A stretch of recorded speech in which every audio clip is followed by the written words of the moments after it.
What is up, everybody, and welcome to the All NBA Show, powered by FanDuel, America's #1 sportsbook. Get started with 150 in bonus bets if you win your first $5 bet at FanDuel.com/AllNBA. I'm your host, Adam Mares.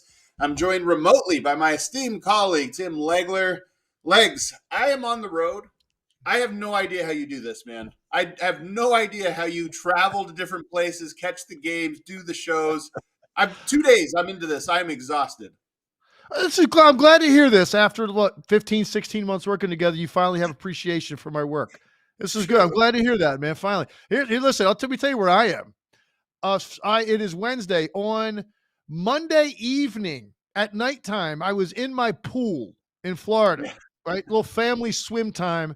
And I am currently in Minneapolis, Minnesota, where it was 0 degrees when I got out of the airport and jumped in the Uber last night to come to the hotel. I've got Golden State, Minnesota tonight, replacing. It was supposed to be Miami Lakers game, but they replaced it because everything's going on in LA. So they added this game. So I'm going to be calling the game tonight with Dave Pash, the second game of our doubleheader on ESPN. Dave Pash, myself, George Sedano, Warriors here in town to play the Timberwolves. Yeah, that should be a good game, honestly. I'm excited for that one. Both teams a little bit desperate, as desperate as you can be mid-season. So it's a big game for both of them. I think that's actually a good swap, honestly. Totally. Should be interesting to watch. Yeah. Totally on today's show, we're going to have a good time because we're going to, rather than break down a game, last night's game, there was a couple decent ones, but it's the midpoint of the season. Most teams have between 39 and 41 games under their belt, so we're right around halfway.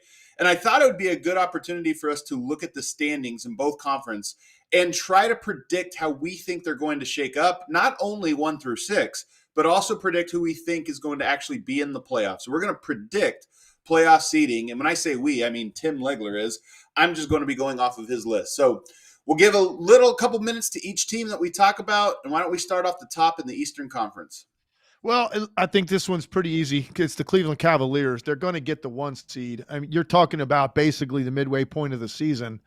They have a 6-game lead on Boston.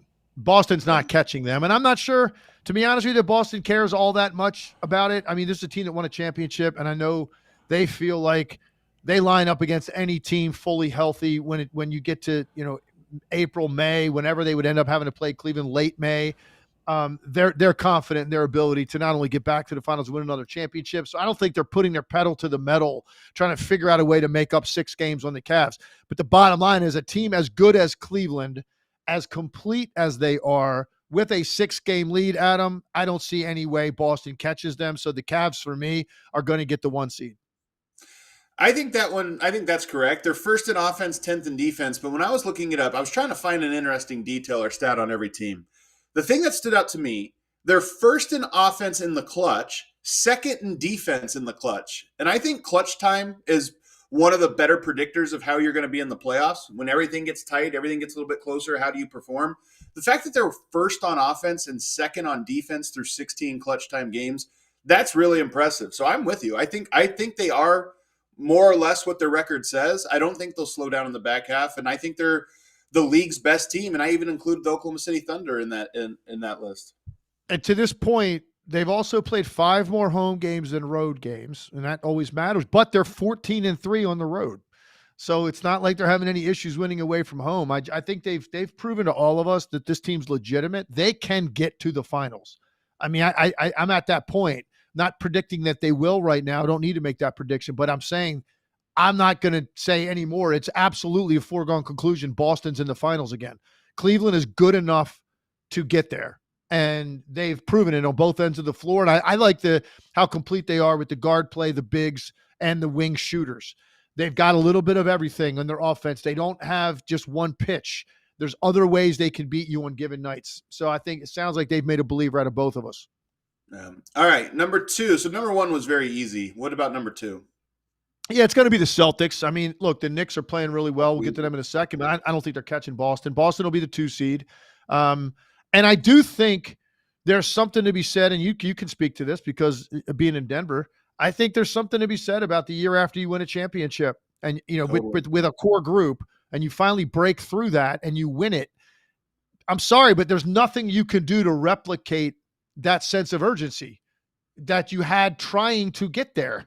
You just can't. So the regular season the following year, it's just not as important. But what you're going to see, I think, out of Boston is going to be after the All-Star break. You'll see at some point, Boston win 8 straight, like something, and they'll beat some good teams. They're going to have a lot of high-profile games. I'm on 3 of those games, calling either for ESPN or ABC in a very short period of time. Like I called 3 Boston games in like 9 days. And those are high-profile games. And I think they're going to remind everybody at that point who they are, and they're going to just be laser focused on getting ready for the postseason. But I don't think they're worried about catching Cleveland. I do think they don't want to fall behind the Knicks. So you're going to see Boston, I think, get some separation from them after the All-Star break. But for me, come on, this is still, to me, the best starting 5 in basketball when fully healthy, and Boston ends up with the 2 seed. Well, when fully healthy, they've only played 9 games with their starting lineup. We're almost halfway through the season, only 9 games. They kind of had that last year with some injuries and stuff, so they can put it together. But I like your point about the hangover year, because what was interesting to me about the Celtics is they got off to a great start. Joe Mazzulla was asked about that, going from the hunter to the hunted. How does that change things? And he had that quote, well, lions are always the hunter. There doesn't, even if they're on top, they're never the hunted. And that's our mentality. And it looked like they had set the right tone. But 82 games is a long time. It's a really long time to have one rallying cry and to stick to that every single night. And they certainly went through a lull. And to your point, 6 games back of Cleveland, it's just hard to imagine without an injury to Cleveland. It's hard to imagine them making up that ground. And then on top of that, 4 games ahead of the Knicks. I just think the Celtics are too good. And if the things got close, you lock in. And I just think I'm pretty confident saying I think 1-2 is pretty sorted out in the East. So I'm with you. All right. What about number 3? I think for 3, and they were playing much better than they currently are, but I still think at the end of the day, the Knicks get the 3 spot, and I think they're a dangerous team because I do think that the meshing of Brunson and Karl Anthony Towns has gone better than I expected. Karl Anthony Towns has been unbelievable this year. Mikal Bridges, after a slow start, has found his rhythm. I think New York, part of it is, I really like the Knicks. They're not as good as Boston and Cleveland in my mind, so that puts them in the 3 spots. So the real question becomes, Adam, is there anybody behind the Knicks that you really could see grabbing that spot? And that's, for me, no. I don't love any of those teams enough. So almost by default, based on the separation, I think, from the top 2 teams and who's trying to grab the 3 spot from behind, it's the Knicks. And I like them. I don't love the Knicks, but I like them. And they're going to be a team that's going to be a very difficult out in the postseason. But for me, it's just relative to who is behind them and some of the issues some of those teams are dealing with, have dealt with, maybe will deal with. The Knicks are the 3 seed for me when it's all said and done. What's interesting about the Knicks for me is they started the season 5-6, and they have lost 5 of their last 7. So they're kind of sandwiching 2 really bad stretches with an 18-4 run. And that's kind of, I think, where we all bought into the Knicks. Everything was rising. Karl Anthony Towns is looking great. But at least it's noteworthy to me that they've lost 5 of their last 7. Especially right as we were buying them after that extended run. So I think I'm with you. I think my list was the same in this order. But you said there was no team that could catch him, and I'm not sure about that. Of the first 2, Cleveland, Boston, I feel really confident. I would wager money that that's the order 1-2. 3, it's a little bit more of like, tell me the odds, because I got to see the odds before I place a bet on that one. Is there any concern with the Knicks? If you had like a top concern about them in the regular season, what would it be? I think for me, maybe just a little bit shooting depth. Look, Brunson can control a game as well as anybody in the NBA offensively. Karl Anthony Towns, as I said, has been dominant and very, very aggressive, very confident. I think even far more sure of himself, it looks like, even than he was every night in Minnesota, which is really surprising to me. But considering the market and the expectations he went to, but he's lived up to it, man. I give the guy a lot of credit. I think that the shooting depth at times can be a little bit fickle for them. And against the teams you're talking about having to get through, whether it's Boston or Cleveland or both, there's going to be nights you're going to have to get 15 to 20 made threes to stay in the game because of what they do to you. And I think that for me could be a little bit of a concern. Okay. So who do you have now? This next one's really interesting. Who do you have 4th in the East?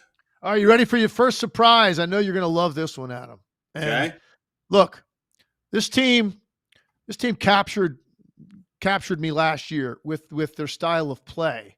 And I'd watch them every night and say, man, who's harder to guard right now in the league than these guys? Probably outside of Boston, it was the Indiana Pacers. And they get to the conference finals. And I didn't think necessarily like, hey, okay, they're going back to the conference finals. But I knew that, hey, that's a top 4 team in the East based on everything I knew about these other teams. And it obviously didn't start out that way. Halliburton was really streaky, man, up and down, more down than up. At the start of the year, they had some injuries as well they were dealing with, and they get out of the gate, and they're just brutal. 10-15, I believe, at one point, their low point. They lose to Charlotte on December 8th to get to 10-15. They've gone 12-4 since. Halliburton has found his stride. He's been much more aggressive, much more confident, less hesitant, more decisive. The pace of play is back for them. They've had some really good wins during that time, including Boston, Cleveland. They beat the top 2 teams in the Eastern Conference during that stretch. And I think when it's all said and done, I believe in Indiana. I believe in their style of play. I believe that they have found their groove again. They've got a swagger about them that they don't feel like they can be guarded. And again, it's relative to who else. You're talking about Milwaukee, Orlando, probably the next 2 teams in that group. And I like Indiana better than both of those teams. I think that there's a consistency when they're playing their best that's there every night that makes it very difficult to prepare for them. So I think Indiana's found their stride, man. They're rolling right now. And I think they're only a game back right now. Right. And I think they end up getting that, grabbing that real estate and getting the 4 spot. Those would be your home court teams then. Cleveland, Boston, New York, and Indiana, which I think is more or less what we predicted going in. I think Milwaukee maybe over Indiana was the prediction or the odds-on favorite there, but it is more or less right. To your point, they lose to Charlotte on the 8th. They get a bunch of good wins in a row. They go on a streak. They only lose to Oklahoma City and Boston. They were competitive in the OKC game, not competitive in the Boston one, but then beat Boston the following night. They lose to the Bucks, and then they lose last night to the Cavs after beating the Cavs on Sunday. So no bad losses in 6 weeks. That's a good run. Those teams they lost to were okay, either 50-50 games or games you'd expect them to lose. So they are coming on strong. And then if you look at their schedule, there's a lot of non-playoff or fringe playoff teams, Utah, Portland, San Antonio a couple times, Philadelphia, who doesn't have anybody healthy. So they have an opportunity here to keep this streak going and actually climb in the standings with a little bit of a soft schedule. And so Adam, one last point on that. They've also played 5 more road games than home games to this point. That's a pretty significant discrepancy. So they've got a lot more home games the second half of the year. And they haven't been very good on road, under 500 on the road. So that's going to really matter to them, particularly now that they're playing as well as they are. So I think that's stuff that you have to look at as well. They've got a more favorable schedule the second half of the year. And that's why I think they've found their groove again. And they're a team now that you better come ready defensively with communication and effort, or else they're going to pick you apart. My favorite NBA schedule website, it provides analysis on everybody's schedule, positiveresidual.com. The Indiana Pacers have the second easiest remaining schedule. So that shows you, that they have the toughest part of their season is behind them. So I like that. All right, number 5. Oh, man. And now we get into all of the teams I don't love that much. I'll go with the Bucks at 5. And this probably more than anything else is my belief in Giannis Antetokounmpo more than anything else. Like the guy's determination and drive, his greatness every night. I'm going to go with the Bucks. I still think this is a team that, defensively can really be bad some nights. If the game gets sped up, they can really struggle defensively to cover that. But they've got Giannis Antetokounmpo and Damian Lillard, man, at the end of the day. And that's why I'm going to put them in the 5 spot. I probably would be more inclined to put Orlando there. But, and they got Banchero back, and he came out of the gate immediately very, very good. And they're going to get Wagner back. But I still think, that the time that they're going to lose and have to reincorporate him and all that, even if it's just by a game or 2, I think Milwaukee ends up in that spot above Orlando. So if Milwaukee's a 5 seed going in, that means they go on the road to Indiana. They play the Cavs in the second round if they advance. Are you buying them as a team? Because we think Giannis and Dame, the expectation wasn't playoffs. The expectation was championship. If you see how they're playing and you're projecting them here, what does that mean for their playoff chances? Because that would be an incredibly tough road. Indiana at pace, Cavs, they shoot, lights out, and then Celtics past that. To me, that seems like an impossible route, almost, even for a team like Milwaukee. Completely agree. And look, I'm going to tell you right now, at no point, based on what I saw last year and the way that their season went after Doc got there, and I know they had Giannis hurt at the end of the year, at no point did I really consider them a championship caliber team last year. And I haven't really over the summer. I didn't consider them one, and I didn't at the start of the year, and I still don't. So for me, if that played out exactly how that's written right there, where you go to Indiana first and then have to play Cleveland next, I mean, they're not making it past the second round. They probably, in my opinion, if they were fully healthy, both of those teams playing really good basketball going into that matchup, I would pick Indiana to beat them in the first round. So you have them ahead of the Orlando Magic, which is a little bit of a surprise, I guess, to me. The Orlando Magic have gotten this far into the season. They're number 4 in the Eastern Conference at 23-18, and they haven't had their 2 best players for at least half of that. So, but yet they're going to get everybody healthy and fall in the standings. It's not, look, this isn't, to me, it's not as much an indictment of the Magic. I just like Indiana and Milwaukee a little bit more when they're playing their best. I think Orlando's defense I like better than either one of those teams. When Orlando's fully healthy, the way they compete defensively, look, Banchero and Wagner have proven like what they're capable of, and that's a hell of a tandem to have at the top. Suggs has come a long way offensively. He's a better offensive player than he was last year. I still think they're streaky for me offensively with their shooting. I like them a lot. They might be one more year away, and hopefully, next season they don't go these periods of time without Banchero and Wagner, so you can find out at the midway point if those 2 guys are fully healthy for that entire time what the Magic really are. Maybe next year they crack this top 4 in the Eastern Conference, like they're there right behind Knicks, Celtics, and Cavaliers. But I don't think they're quite there yet for me. So they're 23-18, good record, 4 in the East. What would you guess, and you might know this off the top of your head, you might not, I'm putting you on the spot. What would you guess they rank in offensive efficiency in the NBA this season? I honestly don't know. I don't think I've looked at it. They're 4th in the East, and they rank 28th in offense. They're the 3rd worst offense in the NBA, somehow they're up here. But the reason is because they are number 1 in clutch time defense by 15 points. 15 points per 100 possessions better than the number 2 defensive team. You get the game to the clutch, and they are impossible to score on. And they've been that way all year. They have a lot of clutch games. They have some big-time clutch wins. And again, I think their offense, when you look at that and say, okay, 28th, no Paolo, no Franz for most of the year. Suggs has been out recently. You look at this and say, that's a team that I don't think they're going to be good offensively, but can they be 15th on offense? Can they be 12th? Because that defense is going to be one of the best ones you have in the entire NBA. But 28th, I just don't know the last time a 28th ranked offense has been a top 4 seed in the conference this deep into the season. Kind of a crazy stat in my opinion.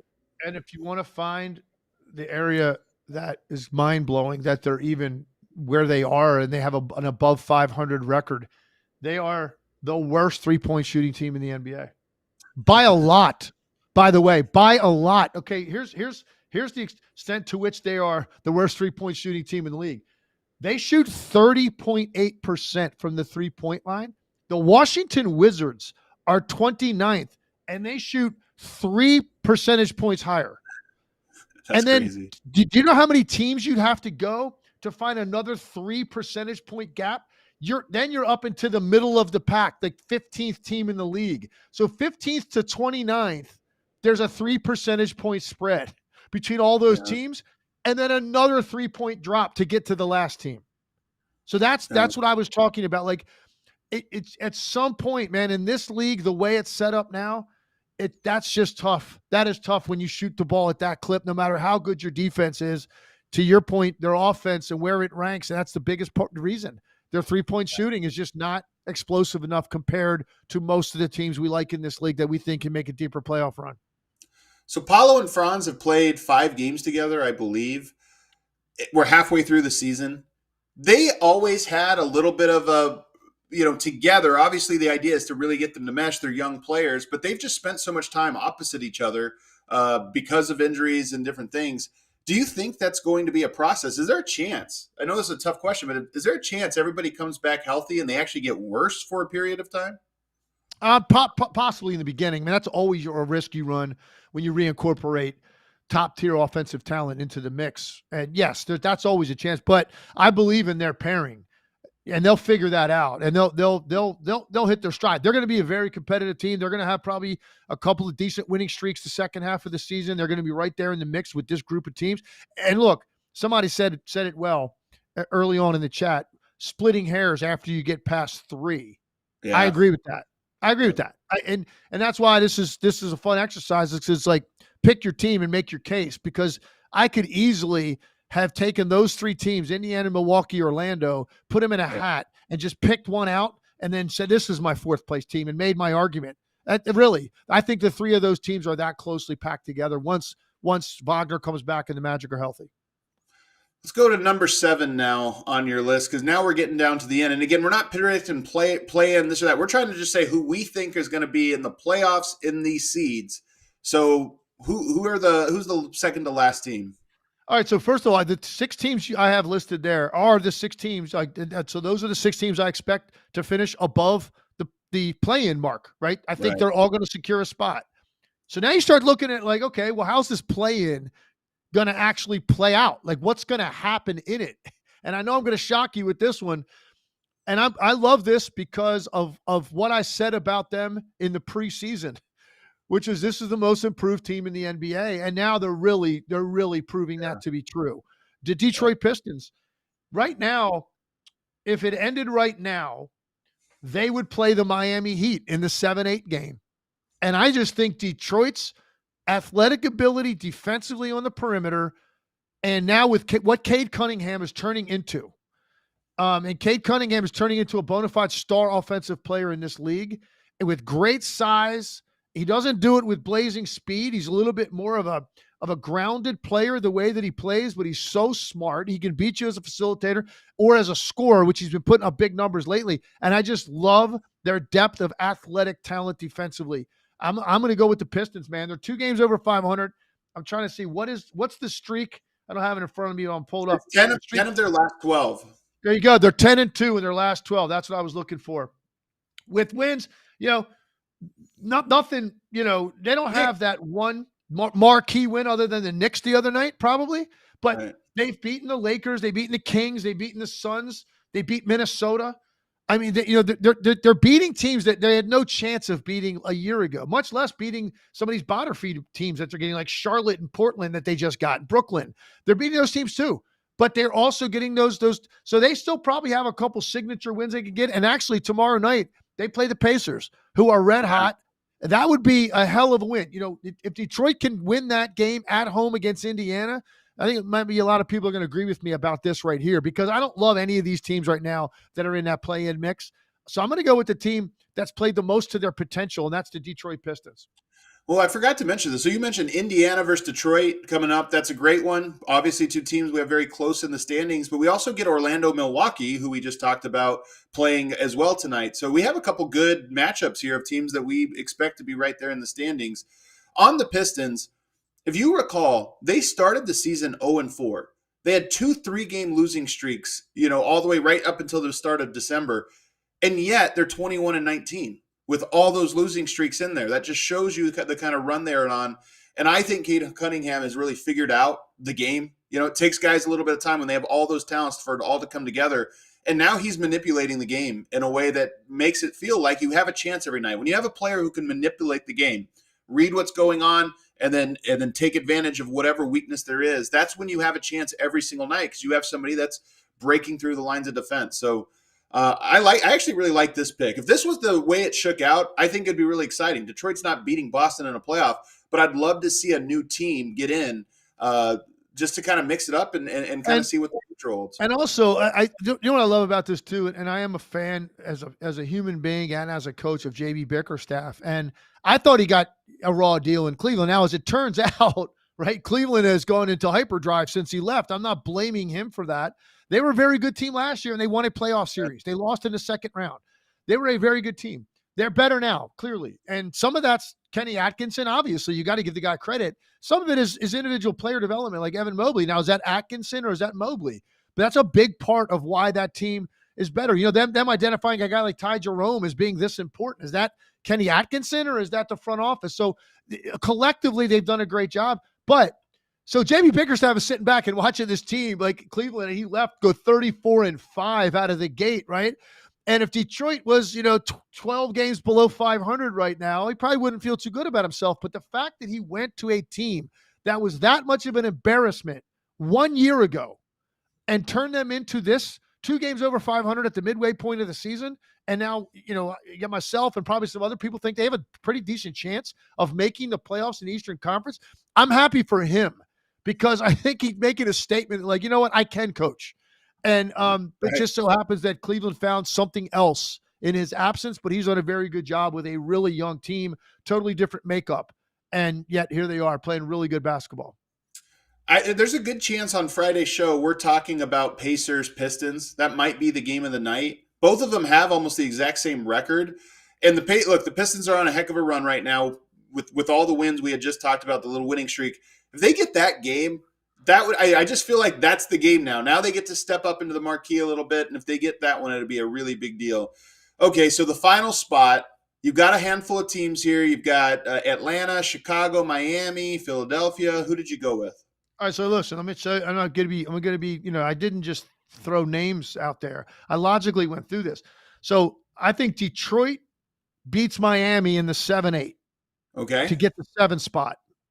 So now Miami has another chance to win a game. So the question is, who emerges from the 9-10 spot? I think Philadelphia ends up in the 10 spot. Chicago drops out. That leaves Philadelphia to beat Atlanta in the 9-10. Okay. And then beat Miami in that next game. And Philadelphia, and they have no business. They do not deserve to have their name on that screen right now. They've done nothing to deserve that other than be hurt collectively all season. And including, was it last night? None of them played. I was at that game, Legs. I was at that game. There, I mean, obviously none of the big three, but the guys that they started, not the guys in the rotation, the guys that they started, you're sitting there going, who? And there's one reason, and like they lost. Obviously, I'm curious. What was you were in the building? What was the crowd like? Crowd was actually pretty good into it. I mean, they made a fake comeback. Oklahoma City led the whole game. They were up big. They made that fake comeback to cut it to like 4 going into the fourth quarter and got blown out. But the crowd was very excited for a brief moment there when it looked like they were going to make it competitive. And I'm going to tell you why that is, Adam. The reason that they were somewhat excited and staying into the game and had some adrenaline in the building, despite the fact that none of those guys were playing last night, was because the Philadelphia Eagles are hosting a playoff game on Sunday. That's right. Okay? Yeah. They're still alive. If Philadelphia loses either next week or the week after the conference championship game or the Super Bowl, if they get there, people are going to really start honing in on this team because they don't deserve what I just said about them. At the end of the day, they've got 3 guys. If they could ever just play together, 15, 20 game stretch where all 3 of those guys play, they're better than the teams that they're trying to battle with to get those spots. So that's how logically I went through it.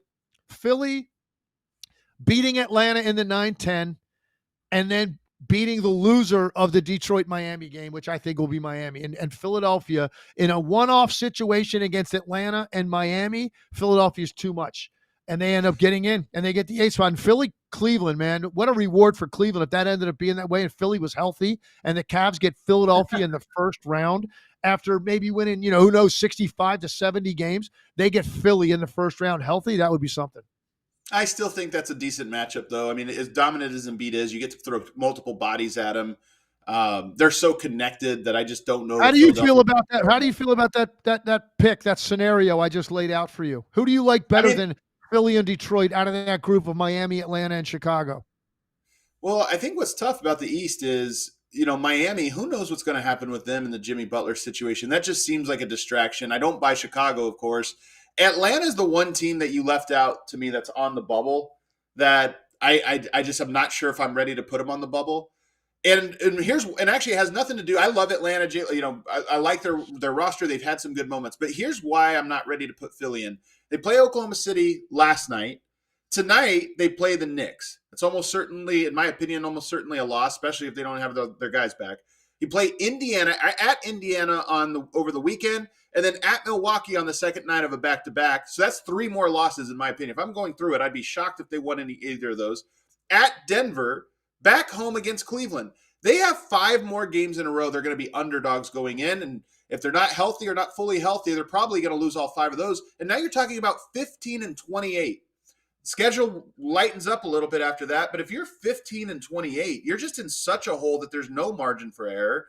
We know Embiid said he wasn't going to play back-to-backs this year, but you're 15-28. You can't punt any games. The rest of the year becomes so important. So I just look at their schedule, and I don't know where they get a win between now and next week, basically this time. And if that's the case, it's just at some point the vibes are too low because the standings are just too concerning. Well, look, that's why I started what I said. What I said about Philly with they don't deserve to be on this screen right now. They've done nothing to justify that. But I've got to figure at some point they've got to have a month of continuity. Can you give me a month? Maybe they get through the stretch and they are buried there. Unless one of those other teams at the same time they lose 5 straight games coming up, and then Atlanta goes 4-1, and now there's so much separation. Like, that's not happening. I still don't believe enough in those teams, Atlanta, Miami, Chicago, to think that they're going to run away from Philly no matter what happens. And at some point, Philadelphia is going to be heard from with a streak that's going to make people start to get excited about them. The Miami Heat have a handful of these. Nobody's believing them, nobody's buying them, and they make a deep run, or they upset somebody in the first round. This would be the best yet. The Jimmy Butler fiasco, all the things going on. If they somehow manage to make a run, hold these teams off, and then give Cleveland or Boston hell in the first round, maybe even win that one, I think this would actually go all the way to the top of the biggest upsets of this post-LeBron era Miami Heat. What do you think? Look, and I totally agree with you. Look, that could go one of 2 ways, however that's going to play out. They're going to move him. Now, there could be a significant lightening of the air in the locker room once that's over with. I've been on teams waiting a trade of a star player in the NBA, and it's a very difficult thing every day to just go about your business when all that distraction is going on, and it's a matter of time, and you're just waiting to hear the news as a teammate. So the air could be lighter, but does that necessarily mean that they're going to be better with what they get back? Until you see the trade on paper, there's no way to predict that. So it could go either way. Yeah, it could be a little bit, okay, finally, my goodness, the guy's gone. What a distraction. But it also could be, well, we didn't get back value, and we're not as good as we were, when he was playing and playing hard those rare nights this year that he was out there and looking engaged. So it's impossible to predict, and because of that, that's why I left Miami out of there. All right, well, let's take our first break because we got to get to the Western Conference, and we got to do it in 25 minutes. So we'll take our break on the other side, and then we're going to run through the West and do the exact same exercise. Hop in the chat and let us know who you think is going to be your 1 through 8 in the Western Conference. And if you're watching this later, hop in the comments below and let us know. But first, NFL playoffs are here. I'm sorry, let's get to let's talk about FanDuel. From big upsets to game-winning drives, the NFL playoffs are better with FanDuel because right now new customers can bet $5 and get $200 in bonus bets guaranteed. That's 200 bonus bets, win or lose. The FanDuel app gives you everything you need for live bets, same-game parlays, and so much more. Plus, when you win, you'll get paid instantly. Just visit FanDuel.com/AllNBA to join today and get started with 200 in bonus bets. That's FanDuel.com/AllNBA. Make this playoff season unforgettable with FanDuel, an official sportsbook partner of the NFL. Must be 21 or older and present in select states. For Kansas, in affiliation with Kansas Star Casino or 18 plus and present in D.C. First online real money wager only. $5 first deposit required. Bonus issued as non-withdrawable bonus bets, which expire 7 days after receipt. Restrictions apply. See terms at sportsbook.fanduel.com. If you have a gambling problem, call 1-800-GAMBLER or visit fanduel.com/RG. Call 1-888-789-7777 or visit ccpg.org/chat in Connecticut or visit mdgamblinghelp.org in Maryland. Hope is here. Visit gamblinghelplinema.org or call 800-327-5050 for 24/7 support in Massachusetts, or call 1-877-8-HOPE-NY or text HOPE-NY in New York. Also want to tell you guys about Shady Rays. Get ready for the season ahead with quality shades built to last. Our friends at Shady Rays have you covered with premium polarized shades that won't break the bank. Shady Rays is an independent sunglass company offering a world-class product rated 5 stars by over 300,000 people. Their shades have durable frames and crystal clear optics, making them the perfect choice for all outdoor adventures. They even have those ski goggles. If you're a skier looking to go on your annual ski trip, you can pick up some ski goggles there. They also have hundreds of options to choose from, so you're bound to find the perfect pair to match your style. And they probably have a style in your favorite team's colors. Exclusively for our listeners, Shady Rays is giving out their best deal of the season. You head to shadyrays.com and use our code. Remember, it's right there on the screen. Make sure you always use our code AC35 for 35% off of polarized sunglasses. Try for yourself the shades rated 5 stars by over 300,000 people. All right, back here on the All-NBA show, me and Tim Legler, we're predicting how these standings are going to finish up in both conferences. We did the East. Let's head out West. We have another easy pick for number 1 overall. Yeah. Okay. See, and look, one of the kind of disappointing things about the gap that Oklahoma City, and Cleveland have over the next team is that they're not going to have to go full throttle the whole season, I don't believe, to end up with the number 1 seed. Now, those two might be locked in a battle for the number 1 overall seed. Right. So I guess that could be the challenge. Because both teams probably would have had a decent chance to approach 70 wins. As it is, we'll see how that plays out. When you starting to strategically resting guys and whatnot. Now, the depth of Oklahoma City in particular might be enough that you can do that and get away with it, particularly once they get Chet back. But regardless, it's too big of a gap. No one's catching them. Oklahoma City. Well, I don't know, Adam, how you feel. Do you think OKC's been the best team in the league, the second best team in the league, third best? Some people still think Boston. Like, where do you think they've been to this point? Clearly one of the top 2, and their record indicates that no one's catching them. They have a real chance to get to the finals this year. I still have been most impressed by Cleveland this year by a slight margin. But Oklahoma City, I mean, the only question you have for them is Chet comes back, and how long does it take them to figure out who they are? They have been great at integrating new pieces. I think they have a phenomenal coach. They figure things out. They know who they are. They know their pecking order. But if you're trying to squint to see a problem with them, is it okay? Do they need a month? Do they need 2 months to figure out that combination and their rotation and things? That's the only thing that can slow them down. But it's not going to slow them down by 6 games, which is the lead they have over the Houston Rockets. They're going to have that thing locked up. And I think they'll have plenty of time at the end of the year to experiment with combinations to figure out who they are. So I agree. All right, number 2. Yep. Number 2, man, I got a team that's really starting to, I think, find themselves right now. And last night was a pretty good indicator of a very important player for them and how he looked. I know you're encouraged. Look, Denver is my number 2, and they are sitting there right now 2.5 games back of the Houston Rockets. And Denver is, to me, at the end of the day, they have Jokic. Jamal Murray is very, very important. He looked incredible last night. Jokic is the differentiating factor between them and the other couple of teams in the mix that might be in this spot. Houston, Memphis. Denver has Jokic. Nobody else does. And I'm just such a believer in him and the fact that they weren't buried more, that there wasn't a team, let's say Dallas stayed fully healthy and everything clicked for them this year and they're like 2 games back to OKC. Then I'm saying, well, there's no way Denver's not catching them. But when you're looking at Houston and Memphis, both good teams, neither a great team, Denver has Jokic. And I think for me, the way they're playing right now, I know Indiana was shorthanded last night, but still the way Denver looked last night, the way they're playing lately, I think Denver ends up with the 2 seed in the West. Last night, Legs, let's talk about it real quickly. Last night was a very important game for the Denver Nuggets. Coming into last night, Jamal Murray had 1 30-point game all year. That's a crazy statistic for a guy people thought might be an all-star this year and, has that possibility. And had a 30-point triple-double in the finals. Only the second time he had scored 30 this year, but he scored 45. It was his first good game, or I should say his first great game of the entire season. And the Nuggets just rolled. And one of the questions I have is, up until last night, it felt like Russell Westbrook had almost taken Murray's spot as, hey, we're no longer the Murray-Jokic two-man game. It's the Russell Westbrook-Jokic two-man game. And now Murray kind of finds his way in there. Russ just impacts the game every single night because he plays so hard and he has such a unique skill, his speed getting downhill and his passing.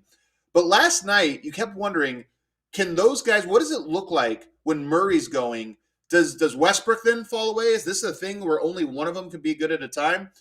I think Murray had been bad all year, so we couldn't even answer that question. But last night, Murray is scoring, and Russ became an exclamation point. It's like, okay, we got to put pressure on Murray now because he's getting us everywhere. Ball swings to Russ, and he just breaks through the line of defense. And I just see the vision with this Nuggets team now. They still have some holes. It was one game, but they are on an upswing. They've been playing very well over the last 2 weeks or so. And last night I looked at it and I go, if Murray can get back to something of that form, Russ becomes such a third punch in terms of how your defense has to set up that I think it's a real challenge. So Denver's best punch to me is right up there in tier 1 with the best teams. The problem is we've only seen their best punch like 5 times this whole year. Yeah, and I'll address the point you made about, well, if Murray is aggressive and cooking and going well, you know what Jokic is going to do. Well, then does that mean that Russ on those given nights can't be, what he's been here during this recent stretch? I don't think that matters as much because he's going to do other things tangibly to help you win a game without scoring. That's what Westbrook creates: pace, energy, intensity, the rebounding. You cannot discount from the guard spot and what that means to a team's defense, because I don't think they're a great defensive team. But when you've got a guard that can come in and defensive rebound the way Russell Westbrook can, it really helps clean up possessions that you normally wouldn't get. A lot of those rebounds end up being long offensive rebounds. Teams get to reset. They get a second crack at it on that possession. They're going to score on you. Westbrook cleans up a lot of those. And when you watch the game, just take a look at some of the rebounds he runs down that you don't expect him to get when the shot comes off. Those really do matter over the course of a game. So he doesn't have to have big scoring nights on the same night that Murray does. It's much more important that Murray has those nights than Westbrook. Make no mistake about that. It's more important that Murray plays closer to what he did last night more often, and then Westbrook will still find his ways to put his fingerprints all over the game. If I have a concern about them, I don't necessarily love their depth. I don't think they're the deepest team. I don't know that they consistently know where it's going to come from. When you start getting into like 6 through 9, I don't know that on a given night, does Michael Malone know what's about to happen with those guys? No. And that's probably my biggest concern. They're not a great defense team, but they're okay. They're good enough. But the problem, bottom line is they can do what they want offensively when they get into rhythm. Very difficult to stop them. And that's why I think Denver jumps these teams and ends up second. Yeah, hell of a year for Denver if they wind up in the second seed again. I think if they get that high, they have a shot. That's 2 rounds of the playoffs that are at home. Of course, you're going on the road for OKC, but I think they have a shot if they get to that point. All right, what about number 3? Number 3, I'm going to stick with the team that's been really good all year. I don't think they're a great team, but I think they're a very good team, and they're a very tough team, and that's the Houston Rockets. Yeah. Houston sitting there at 26-12. Nobody could have predicted this. I mean, we did know the impact Ime Udoka had last year, and they made a hell of a run in the second half. They ended up kind of fizzling at the very end. They couldn't catch Golden State. They end up outside the play-in. So we were all wondering, like, what exactly is this team? And you looked at their roster and, like, well, who's going to take steps forward to move that needle for them? And they have collectively really done that. And they definitely have taken on the identity of what Ime Udoka is all about. They are a team that wants a fight, and they're good, man. And Şengün is a guy you can run the game through. Jalen Green is one of those guys. He's streaky, but man, is he explosive and talented. They get enough shooting on given nights, but they've got a bunch of dudes that want to guard you on the perimeter with great versatility. That's their number one calling card. So I think Houston stays there when it's all said and done. And some of these other teams that have dealt with injuries, who knows when they get it all figured out. Houston is the most certain bet, I think, of that next group of teams. I'm going with the Rockets third.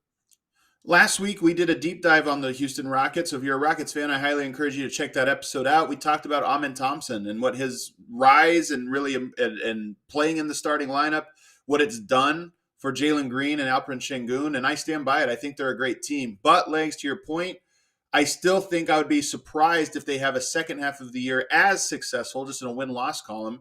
And you look at their upcoming schedule, at Denver, at Sacramento, 2 very tough games. The Sacramento on a second night of a back-to-back. You get Portland, and then you come back home and have Detroit, Cleveland, Boston, Memphis.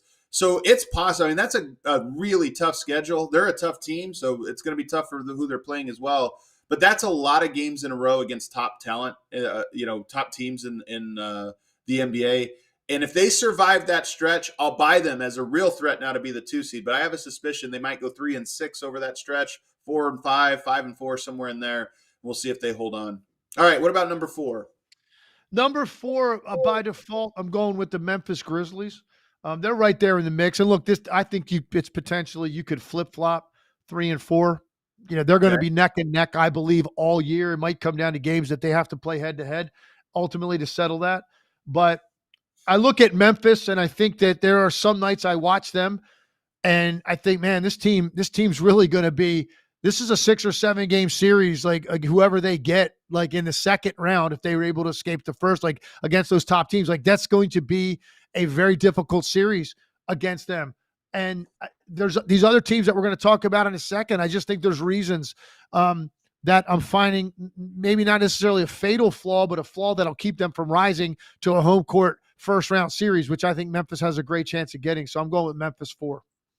Just look at this top list. The Nuggets are a veteran team. They've been there. They won a championship. But Thunder, Rockets, Grizzlies, very young teams around young cores. They have some veterans obviously mixed in on both squads, but you're looking at a new guard in the West if that's the way it shakes out 1 through 4. Bunch of new teams. But I like it. I actually am with you on this one, lockstep. This is the order I would place things in. Number 5 is where it starts to get interesting. Yeah, so now you got to start to really try to figure out who's going to get their act together.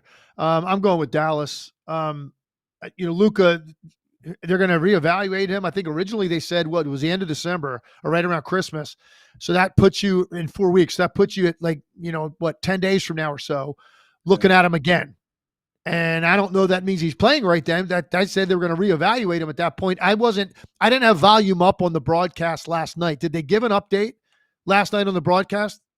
I didn't see. I was at that Philadelphia game. I'm sure they probably had to. They showed him on the bench a couple of times. I'm sure they talked about that. There might have been an update last night. Look, this is all hinges on that not being out too long, where you're too buried.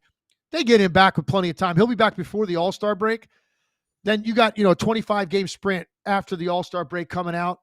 That's a team that I picked to go to the finals actually in February last year. Going into the season this year, I thought they got better. So I think their best basketball clearly is in front of them. And when you look at teams like we're talking about having to out-muscle to get the 5 spot, and I don't know, maybe that's the ceiling. Maybe the ceiling's higher than 5, but I think it's Dallas. You get Luka back, you get Kyrie. That team, to me, going to the finals a year ago, I think that's the team that's going to find their stride in that stretch of 25 games coming out of the All-Star break.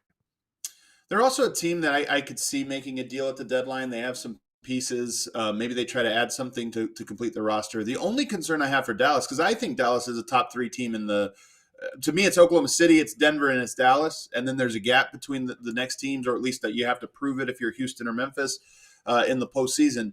But the only concern I have is this calf strain with Luka is concerning. When it's a recurring injury and we're halfway through the year, you got to make it through that. If you're talking about being a 5 seed, there's probably not much separation between 6, 7, so you might have to sprint through the finish line. That's my only concern with Dallas, but fully healthy to me. They're in Denver's tier as the teams that are right there on the edge of trying to catch Oklahoma City in the playoffs. All right, what about number 6? Number 6, and I haven't really loved this team all year, but they're starting to grow on me a little bit, and I'm going to see them firsthand tonight. So I'm really looking forward to seeing Minnesota. I got them at 6, and they're starting to click a little bit more offensively. Anthony Edwards, it shows you on any given night he's capable of going off, but I think they were very disjointed earlier in the year, and I still don't necessarily love the fit with Julius Randle, but DiVincenzo has been unlocked a little bit here. He was a really important piece in this trade. Because it wasn't just a one-up, Randall, for Towns. It was DiVincenzo too. And DiVincenzo was so impactful for the Knicks last year in the postseason. And he came in and knew his role would be different. He wasn't going to have free reign, taking 15 to 20 shots a night the way he was in New York when those guys were hurt. But he certainly had to be better than he was in the first month of the season when he couldn't make a shot. His defense is always good. His energy is always good. But they really also needed that three-point shooting. They needed that spark. He's been starting, and he has found his game. Offensively, I think that's very good for him. It makes me more of a believer in them as another guy that can give you 20 pretty much any night. DiVincenzo's capable of doing that. Conley going to the bench, I think, makes a lot of sense. With his shooting struggles and his age, and getting him down to more like 20, 24 minutes a night makes a lot more sense to me with that team. The key is going to be ultimately, do Anthony Edwards and Julius Randle really find that pairing that looks like a lethal combination? I don't think they've quite gotten there yet, but I still like Minnesota, like the way they're playing, and they're the 5th-rated defensive team in the league. So they still hang their hat on that end of the floor every night, which gives you a chance until your offense gets better, and it's starting to now, right before our eyes. The thing about them, they have the most clutch time games, not wins, games played that were close, that got clutch time in the NBA. And they have the second worst offensive rating in those minutes. Their offense in the clutch, to me, is just going to be a question. But to your point, they may have figured that out more recently by what their core lineup is. And we'll just have to kind of see how that goes. They do have a tough schedule coming up. They play Golden State tonight. You're calling that game on ESPN. Everybody tune in. Then they're at Knicks, Cleveland, Memphis, Dallas, Denver. That's a pretty tough run. If they can string together some wins there, I think we're going to be viewing them quite a bit differently. Where are we at now? Number 7? Who do you got? All right, now it gets interesting. So I'll walk you through the scenario like it did in the East of how exactly this play-in is going to work. Those 6 teams listed are the 6 teams I expect to lock spots up in a 7-game series. So now you get into this. So who did I leave out of that group that's in there currently? It's the Clippers, right? So I look at the Clippers right now. They're a half a game up on the Lakers for the 7 spot. All right. Lakers, for the most part, disappointing, but they still have LeBron James and Anthony Davis. And I think push comes to shove, they're not going to just be content to be on the outside looking in when this is all said and done. So I think you're going to see a push out of them. That means I think the Clippers and Lakers end up in the 7-8 game. Okay.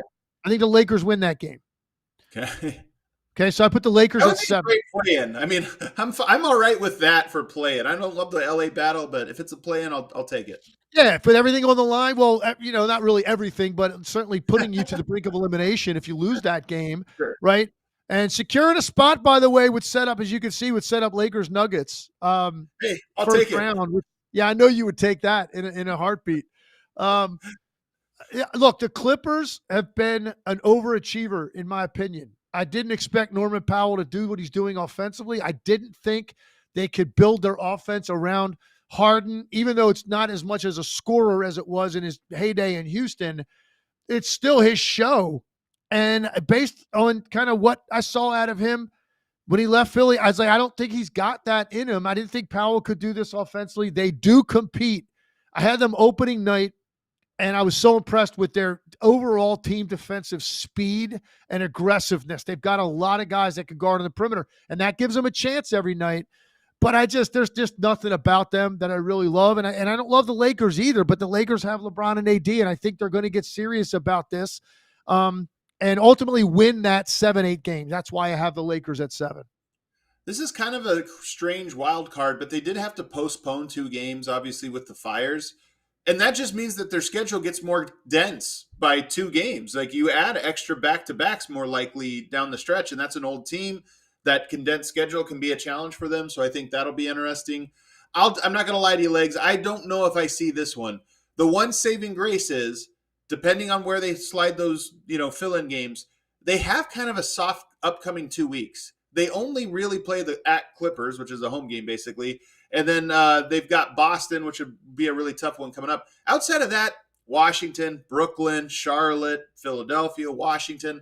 So they should, if I'm the Lakers, I'm looking at my schedule, this 2-week stretch is where you have to get momentum. If they struggle in these 2 weeks, I don't know that they're going to make the playoffs, or they'll have to go on the road through the play-in.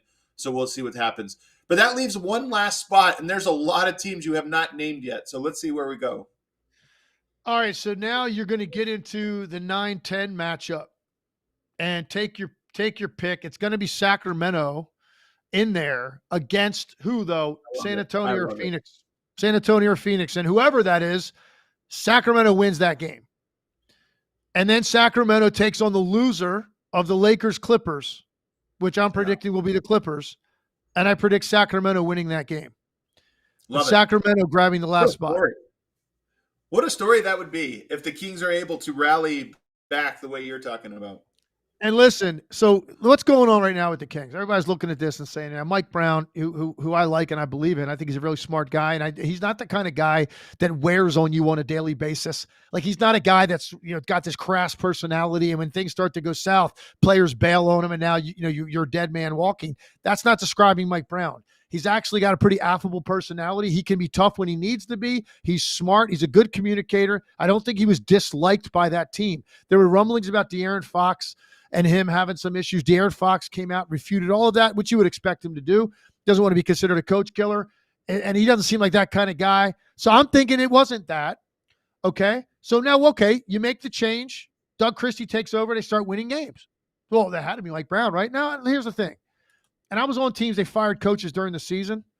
And whether you were a guy that loved that coach that got fired or you couldn't stand him, either way, there had to be something going on a daily basis in the locker room and on the court that was heavy to get to the point where you're considering firing a coach. I'm sorry, it is. And that's not fun for anybody. I don't care who, even if you're one of his pets and you're playing 25 minutes a night and you're loving life, it's heavy. It's not fun to be in that environment when there's talk and there's rumors and it could happen any day. And then you finally lose the game. That's the death knell and he's gone.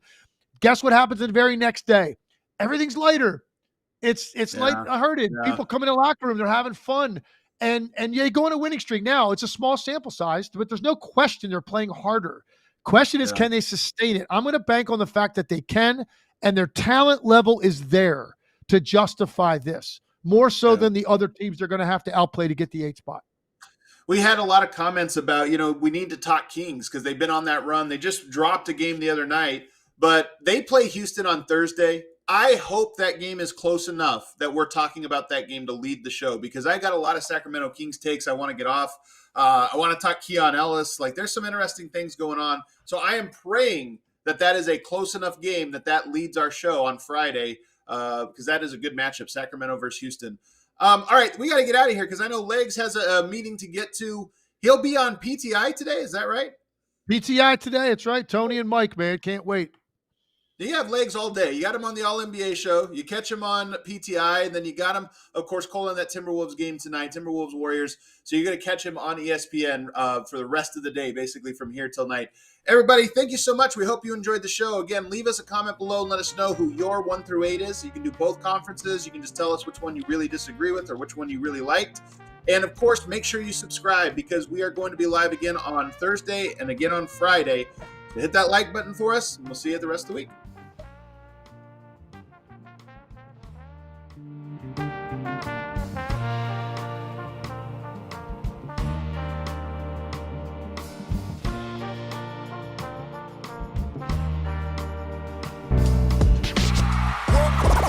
All city like the mayor.